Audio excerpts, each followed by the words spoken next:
Hello, my name is Chris and I will look at the 2022 Nissan Pathfinder.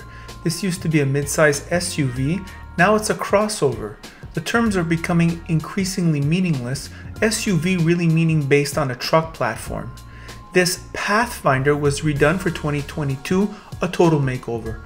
I will look at the exterior, interior, and take it out on the road and show you why there has been a huge improvement in exterior styling, a steep base price, and although the interior is improved, it remains mid-pack versus the competition. The exterior is so strong in my book. A good mid-size crossover will look like a classy SUV with squared off truck lines while maintaining a civilized look. Good job, Nissan. I think Pathfinder's appearance is very pleasing, one of the best. On the inside, with the exception of the Mazda CX-9, all these mid-size crossovers have all the room you'd ever need. Pathfinder comes in either a 7 or 8 passenger format. We get the 7 passenger format. The third row is easier than most to get in and out of, but there never is a lot of room in these third rows. Materials quality is class average with a strange obsession with piano black plastics, which on horizontal surfaces accumulate dust easily. This tester is the all-equipped Platinum Edition and is a tad over $55,000, which is reasonable in the category, but the base model starts at an expensive $45,000 Canadian. Most base models in the mid-size crossover class start at $40,000. This Platinum gets 13-speaker Bose sound system, wireless charging with wireless Apple CarPlay, heads-up display, 9-inch infotainment. The bronze metallic accents are a nice touch. Pretty quiet here. The suspension is soft. This Pathfinder is set for comfort. The engine is a V6 that produces 284 horsepower and 259 pounds of torque with 4-wheel drive and a 9-speed automatic with 7 drive modes. Nissan claims Pathfinder can do light off-road duties and pull up to 6,000 pounds. Pathfinder returns 11.6 liters in the city and 9.2 liters on the highway, or 20-25 mpg. Here are my thoughts on the road. Hello car lovers, driving the 2022 Nissan Pathfinder. What to say about this new vehicle, all refreshed, all redone for this year. It had to get redone. It was becoming really dated. And well, let's look at some of the changes. The exterior styling for me, I think these vehicles, it's not so much about the little details, but about the proportions. If you can look the most SUV-ish possible, the most robust possible, with slick lines, I think that's the winner. And this vehicle certainly has those. I love the proportions of this vehicle. It really looks sturdy. It looks robust. When I was walking up to it before, when Ross came over earlier, I said, oh my God, this vehicle is huge. And it is. Despite its size, despite its 20-inch wheels, on the highway, it is reasonably quiet. I don't want to say it's the most quiet in the category, but it's reasonably quiet. Ross and I could hear ourselves talk. We traveled for hours and there was no problem. On the interior now, there is a lot of piano black here, and I know there's a lot of American YouTubers who just faint and fall on the heart attack mat. You know, it's like kryptonite to them, this piano black. I have no problem with the piano black on the vertical surfaces, all right? However, on the horizontal surfaces, they have a point. It is a dust accumulator. Now, of course, if your vehicle is a pigsty, who cares, right? However, if you keep things clean, well, you're going to notice on the horizontal surfaces there is an accumulation of dust. It is what it is, and around the infotainment, it's going to get dirty.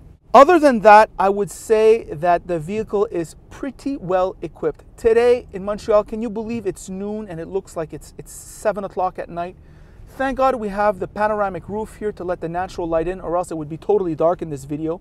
The GoPro would be in night mode. And we have a lot of visibility. We're sitting way up high in this vehicle. The driver interfaces, Nissan, Subaru, and Honda are really good at driver interfaces. What do I mean by that? This soft leather steering wheel with an easy to use steering input. We have here soft gas pedal, soft brake pedal.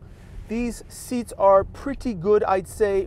You know, the leather quality is amazing. Amazing, the leather quality. These are cooled seats. I like that we have 2 captain chairs in back. really comfortable. Why aren't kids entitled to captain chairs? I'm not so sure why that's a problem. I think I like that. Or sometimes you have adults in back and you can stick 2 kids behind them. Access is, as you saw in the video, is pretty easy. You have here a Bose sound system. You have here a relatively easy to use infotainment, a 9-inch. You have here separate climate control with buttons, which I find very handy. The build quality, I think, feels sturdy enough. This vehicle has 9,900 kilometers, which is 6,000 car reviewer miles, and no cracks, no rattles anywhere. So the build quality is upgraded.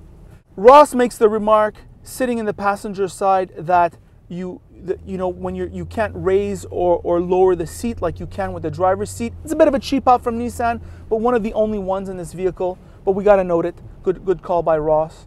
The base price has gone up, and these are Quebec-specific comments I'm gonna make. When I talk about the base price, if you go shop secondhand on Kijiji in Quebec and you look at the vehicles for sale, they are almost all base models. If you look on the road in Quebec, they're almost all base models. The base model price went up surprisingly. I think it's like in the mid-40s.